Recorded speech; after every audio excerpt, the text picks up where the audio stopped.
Escape from Mr. Lemoncello's Library by Chris Gravenstein.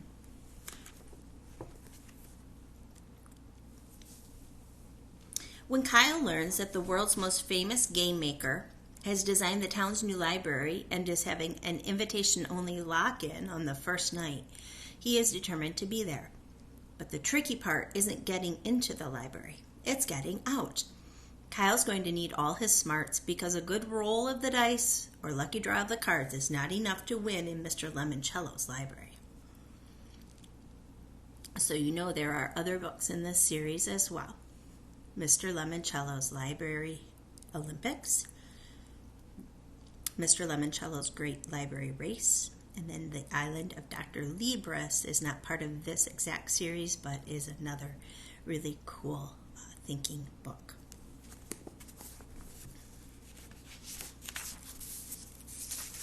Chapter 1. This is how Kyle Keeley got grounded for a week. First, he took a shortcut through his mother's favorite rose bush. Yes, the thorns hurt, but having crashed through the brambles and trampled a few petunias, he had a 5-second jump on his older brother Mike. Both Kyle and his big brother knew exactly where to find what they needed to win the game, inside the house. Kyle had already found the pine cone to complete his outdoors round, and he was pretty sure Mike had snagged his yellow flower. Hey, it was June. Dandelions were everywhere. "Give it up, Kyle," shouted Mike as the brothers dashed up the driveway. "You don't stand a chance." Mike zoomed past Kyle and headed for the front door, wiping out Kyle's temporary lead. Of course he did. 17-year-old Mike Keeley was a total jock, a high school superstar. Football, basketball, baseball. If it had a ball, Mike Keeley was good at it. Kyle, who was 12, wasn't the star of anything. Kyle's older brother, Curtis, who was 15, was still trapped over in the neighbor's yard dealing with their dog. Curtis was the smartest Keeley, but for his outdoors round, he had pulled the always unfortunate your neighbor's dog toy card. Any dog card was basically the same as lose a turn. As for why the three Keeley brothers were running around their neighborhood on a Sunday afternoon like crazed lunatics, grabbing all sorts of wacky stuff, well, it was their mother's fault. She was the one who had suggested, if you boys are bored, play a board game. So Kyle had gone down into the basement and dug up one of his all-time favorites, Mr. Lemoncello's Indoor-Outdoor Scavenger Hunt. It had been a huge hit for Mr. Lemoncello, the master game maker. Kyle and his brothers had played it so much when they were younger, Mrs. Keeley wrote to Mr. Lemoncello's company for a refresher pack of the clue cards. The new cards listed all sorts of different bizarro stuff you needed to find, like an adult's droopy underpants, one dirty dish, and a rotten banana peel. At the end of the game, the losers had to put everything back exactly where the items had been found. It was an official rule, printed inside the top of the box and made winning the game that much more important. While Curtis was stranded next door trying to talk to the neighbor's Doberman, Twinkie, out of his favorite tug toy, Kyle and Mike were both searching for the same two items because for the final round, all the players were given the same riddle card. That day's riddle, even though it was a card Kyle had never seen before, had been extra easy. Find 2 coins from 1982 that add up to 30 cents, and one of them cannot be a nickel. Duh! The answer was a quarter and a nickel because the riddle said only one of them couldn't be a nickel. So to win, Kyle had to find a 1982 quarter and a 1982 nickel. Also easy. Their dad kept an apple cider jug filled with loose change down in his basement workshop. That's why Kyle and Mike were racing to get there first. Mike bolted through the front door. Kyle grinned. He loved playing games against his big brothers. As the youngest, it was just about the only chance he ever got to beat them fair and square. Board games leveled the playing field. You needed a good roll of the dice, a lucky draw of the cards, and some smarts. But if things went your way and you gave it your all, you could win. Especially today, since Mike had blown his lead by choosing the standard route down to the basement. He'd go through the front door, tear to the back of the house, bound down the steps, and then run to their dad's workshop.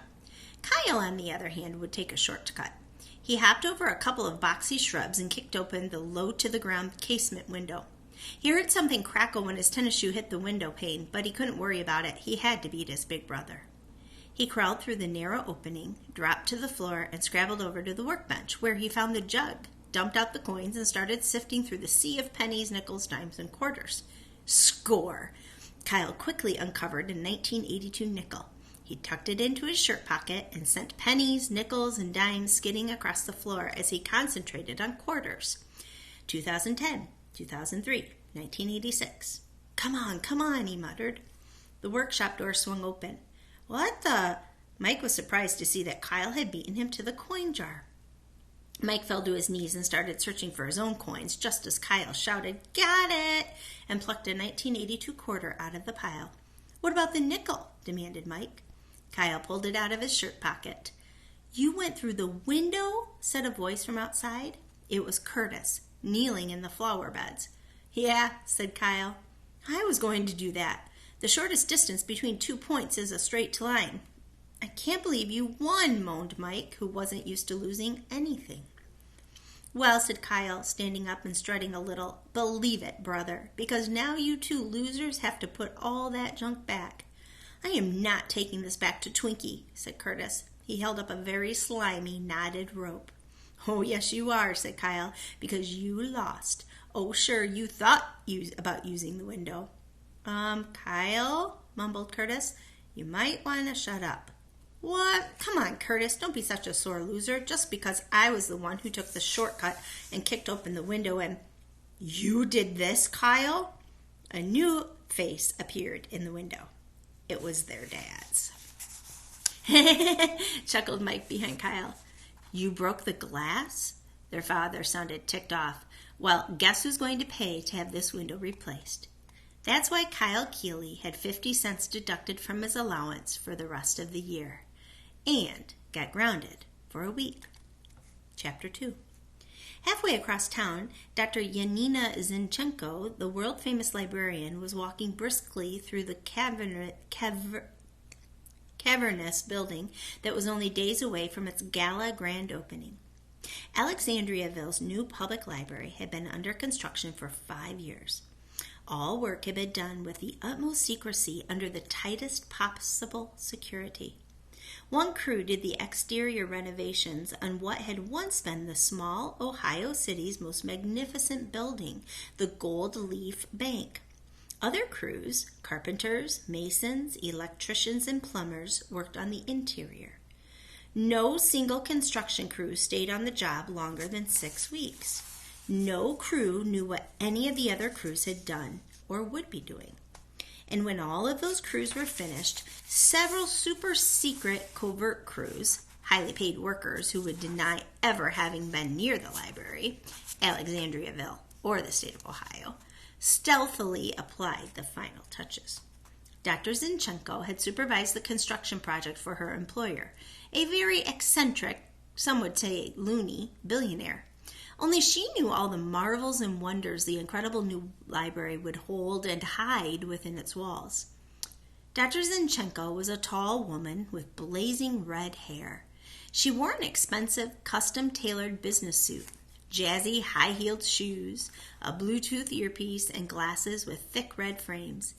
Heels clicking on the marble floor, fingers tapping on the glass of her very advanced tablet computer, Dr. Zinchenko strode past the control center's red door, under an arch, and into the breathtakingly large circular reading room beneath the library's 3-story tall rotunda. The bank building, which provided the shell for the new library, had been built in 1931. With towering Corinthian columns, an arched entryway, lots of fancy trim, and a mammoth shimmering gold dome, the building looked like it belonged next door to the triumphant memorials in Washington, D.C., not on this small Ohio town's quaint streets. Dr. Zinchenko paused to stare up at the library's most stunning visual effect, the Wonder Dome.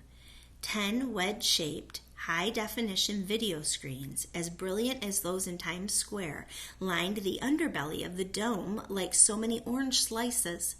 Each screen could operate independently or as part of a spectacular whole. The Wonder Dome could become the constellations of the night sky, a flight through the clouds that made viewers below sense that the whole building had somehow lifted off to the ground. Or, in Dewey Decimal mode, 10 sections depicting and constantly changing images associated with each category in the library cataloging system.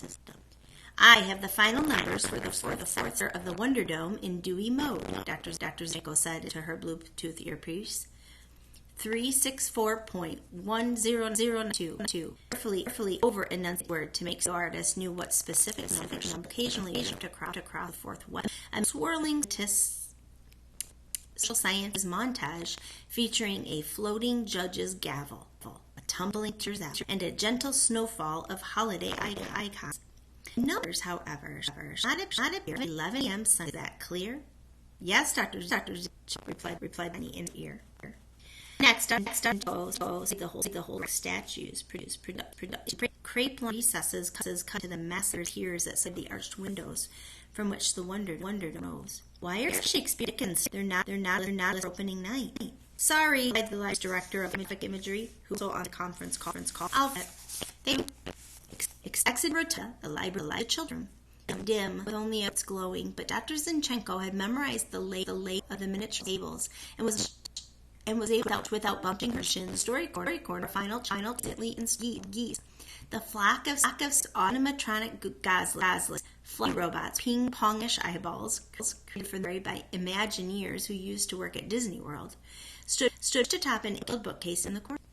Mother's Goose, under Granny Glasses, was in the center. This is Librarian 1, said Dr. Zinchenko, loud enough for the microphones hidden in the ceiling to pick up her voice. Initiate storytime sequence. The geese sprang to mechanical life. Nursery rhyme. The geese honked out Ba Ba Black Sheep in 6-part harmony. Treasure Island. The birds yo-ho-hoed their way through 15 men on a dead man's chest. Dr. Zinchenko clapped her hands. The rollicking geese stopped singing and swaying. One more, she said. Squinting, she saw a book sitting on a nearby table. Walter the Farting Dog. The 6 geese spun around and farted, their tail feathers slipping up in sync with the noisy blasts. Excellent. End story time. The geese slumped back into their sleepy mode. Dr. Zinchenko made one more tick on her computer tablet. Her final punch list was growing shorter and shorter, which was a very good thing. The library's grand opening was set for Friday night. Dr. Z and her army of associates had only a few days left to smooth out any of the kinks in the library's complex operating system. Suddenly, Dr. Zinchenko heard a low, rumbling growl. Turning around, she was eyeball to icy blue eyeball with a very rare white tiger. Dr. Zinchenko sighed and touched her Bluetooth earpiece. Ms. G, this is Dr. Z. What is our white Bengal tiger doing in the children's department? Ah, I see. Apparently there was a slight misunderstanding. We do not want him permanently positioned near the Jungle Book. Check the call number 599.757. Right, he should be in zoology. Yes, please, right away. Thank you, Ms. G. And like a vanishing mirage, the tiger disappeared. Chapter 3. Of course, even though he was grounded, Kyle Keeley still had to go to school. Mike, Curtis, Kyle, time to wake up, his mother called from down in the kitchen. Kyle plopped to his feet on the floor, rubbed his eyes, and sleepily looked around his room. The computer handed down from his brother Curtis was sitting on the desk that used to belong to his other brother Mike. The rug on the floor with its Cincinnati Reds logo had also been Mike's when he was 12 years old. The books lined up in his bookcase had been lined up on Mike's and Curtis's shelves, except for the ones Kyle got each year for Christmas from his grandmother. He still hadn't read last year's edition. Kyle wasn't big on books, unless they were the instruction manuals or hint guide to a video game. He had a Sony PlayStation set up in the family room. It wasn't the high-def Blu-ray PS3. It was the one Santa had brought Mike maybe 4 years earlier. Mike kept the brand-new Blu-ray model locked up in his bedroom. But still, clunker that it was, the 4-year-old gaming console in the family room worked. Except this week. Well, it worked, but Kyle's dad had taken away his TV and computer privileges. So unless he just wanted to hear the hard drive hum, there really was no point in firing up the PlayStation until next Sunday, when his sentence ended. "When you're grounded in this house," his father had said, "you're grounded." If Kyle needed a computer for homework during this last week of school, he could use his mom's, the one in the kitchen. His mom had no games on her computer. Okay, she had Diner Dash, but that didn't really count.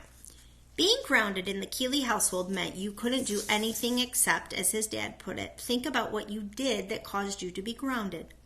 Kyle knew what he had done. He'd broken a window. But hey, I also beat my big brothers. "Good morning, Kyle," his mom said when he hit the kitchen. She was sitting at her computer desk sipping coffee and tapping keys. "Grab a toaster tart for breakfast." Curtis and Mike were already in the kitchen chowing down on the last of the good toaster tarts, the frosted cupcake swirls. They'd left Kyle the unfrosted brown sugar cinnamon, the ones that tasted like the box that came in. "New library opens Friday, just in time for summer vacation," Kyle's mom mumbled, reading her computer screen. "Been 12 years since they tore down the old one. Listen to this, boys. Dr. Yanina Zinchenko, the new public library's head librarian, promises that patrons will be surprised by what they find inside." "Really?" said Kyle, who always liked a good surprise. "I wonder what they have in there." Books, maybe," said Mike. "It's a library, Kyle." "Still," said Curtis, "I can't wait to get my new library card." "Because you're a nerd," said Mike. "I prefer the term geek," said Curtis. "Well, I gotta go," said Kyle, grabbing his backpack. "Don't want to miss the bus." He hurried out the door. What Kyle really didn't want to miss were his friends. A lot of them had Sony PSPs and Nintendo 3DSs, loaded with lots and lots of games. Kyle fist-bumped and knuckle-knocked his way up the bus aisle to his usual seat.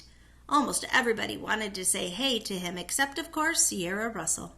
Like always, Sierra, who was also a 7th grader, was sitting in the back of the bus, her nose buried in a book. Probably one of those about girls who lived in tiny homes on the prairie or something. Ever since her parents divorced and her dad moved out of town, Sierra Russell had been incredibly quiet and spent all her free time reading. "Nice shirt," said Akimi Hughes as Kyle slid into the seat beside her. "Thanks. It used to be Mike's." "Doesn't matter. It's still cool." Akimi's mother was Asian, her dad Irish. She had very long jet black hair, extremely blue eyes, and a ton of freckles. "What are you playing?" Kyle asked, because Akimi was frantically working the controls on her PSP 3000. "Squirrel Squad," said Akimi. "One of Mr. Lemoncello's best," said Kyle, who had the same game on his PlayStation. The one he couldn't play for a week. "You need a hand?" "Nah. Watch out for the beehives." "I know about the beehives, Kyle." "Well, I'm just saying." "Yes? What?" "I cleared level 6, finally." "Awesome." Kyle did not mention that he was up to level 27. Akimi was his best friend. Friends don't gloat to friends.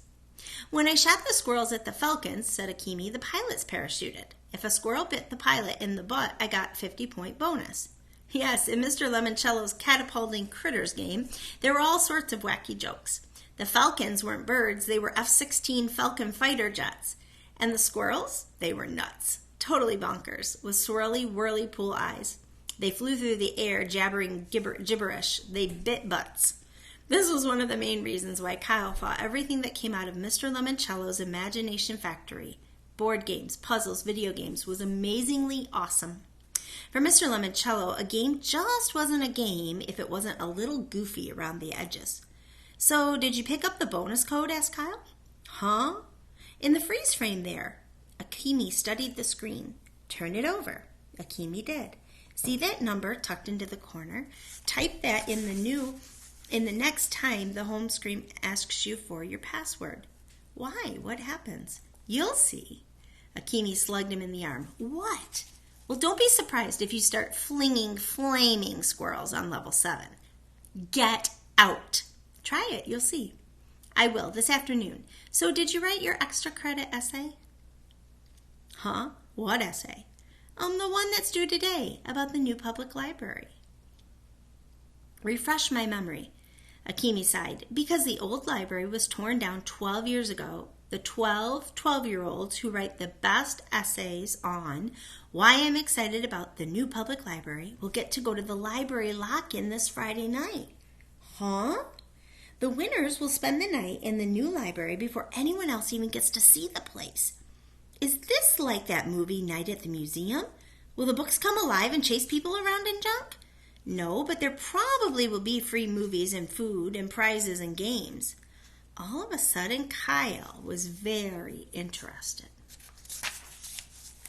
Chapter 4. So exactly what kind of games are we talking about? I don't know, said Akimi. Fun book stuff, I guess. And do you know this new library will have equally new computers? Definitely. Wi-Fi? Probably. Kyle nodded slowly. All this talk and this all takes place Friday night? Yep. Akimi, I think you just discovered a way for me to shorten my most recent groundation. Your what? My game-deprived parental punishment. Kyle figured being locked in a library with computers on Friday night would be better than being stuck at home without any gaming at all. Can I borrow a pen and a sheet of paper? What? You're going to write your essay now on the bus? Better late than never. They're doing homeroom, Kyle, first thing. Fine, I'll keep it brief. Akimi shook her head and handed Kyle a notebook and a pen. The bus bounced over a speed bump into the school driveway. He would need to make his essay really, really short. He was hoping the 12 winners would be randomly pulled out of a hat or something, and like the lottery people always said in their TV commercials, you just had to be in it to win it. Meanwhile, in another part of town, Charles Chiltington was sitting in his father's library working with a college student who had been hired to help him polish up his extra credit essay. He was dressed in his typical school uniform, khaki slacks, blue blazer, button-down shirt, and tastefully striped tie. He was the only student at Alexandriaville Middle School who was dressed that way. What's a big word for library? Charles asked his tutor. Teachers love big words. Book repository. Bigger, please. Athenaeum? Perfect. It's such a weird word, they'll have to look it up. Charles made the change, saved the file, and sent the document off to the printer. Your dad sure reads a lot, said his ELA tutor, admiring the leather-bound books lining the walls of Mr. Chiltington's home library. Knowledge is power, said Charles. It's one of our fundamental family philosophies. Another was, we eat losers for breakfast. Kyle and Akimi climbed off the bus and headed into school. You know, said Akimi, my dad told me the library people had like a bazillion different architects doing drawings and blueprints that they could not share with each other. How come? To keep everything super secret. My dad and his firm did the front door, and that was it. The second they stepped into Mrs. Cameron's classroom for homeroom period, Miguel Fernandez shouted, Hey, Kyle, check it out, bro. He held up a clear plastic binder maybe 2 inches thick.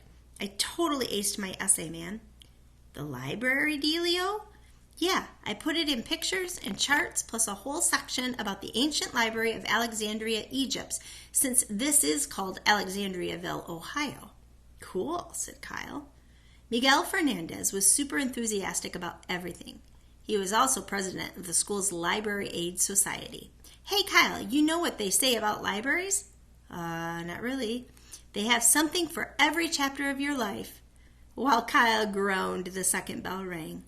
All right, everybody, said Mrs. Dana Cameron, Kyle's homeroom teacher. Time to turn in your extra credit essays. She started walking up and down the rows of desks. The judges will be meeting in the faculty lounge this morning to make the preliminary cut. Crap, thought Kyle. There were judges? This was not going to be a bingo ball drawing like the lottery. Mr. Keeley? The teacher hovered over his desk. Did you write an essay? Yes, sort of. I'm sorry, I don't understand. Either you wrote an essay or you didn't. Kyle half-heartedly handed her his hastily scribbled sheet of paper. And unfortunately, Mrs. Cameron read it out loud. Balloons. There might be balloons. The classroom erupted with laughter, until Mrs. Cameron did that tilt down her glasses and glare over them thing she did to terrify everybody into total science. This is your essay, Kyle? Yes, ma'am. We were supposed to write why we're excited about the grand opening, and well, balloons are always my favorite part. I see, said Mrs. Cameron. You know, Kyle, your brother Curtis wrote excellent essays when he was in my class. Yes, Mrs. Cameron, mumbled Kyle. Mrs. Cameron sighed contentedly. Please give him my regards. Yes, ma'am. Mrs. Cameron moved on to the next desk. Miguel eagerly handed her his thick booklet. Very well done, Miguel. Thank you, Mrs. Cameron. Kyle heard an odd noise out in the parking lot, a puttering, clunking, clanking sound. Oh, my, said Mrs. Cameron. I wonder if that's him. She hurried to the window and pulled up the blinds. All the kids in the classroom followed her. And then they saw it. Out in the visitor parking lot, a car that looked like a giant red boot on wheels. It had a strip of notched black boot sole for the bumper. Thick shoelaces crisscrossed their way up from the windshield to the top of a 10-foot-tall boot collar. It looks just like the red boot from that game, said Miguel. Family Frenzy. Kyle nodded. Family Frenzy was Mr. Lemoncello's first and probably most famous game. The red boot was one of the 10 tokens you could pick to move around the board. A tall, gangly man stepped out of the boot car. It's Mr. Lemoncello, gasped Kyle, his heart racing. What is he doing here? It was just announced, said Mrs. Cameron. This evening, Mr. Luigi Lemoncello himself will be the final judge. Of what? Your library essays. And that's where we'll stop for today.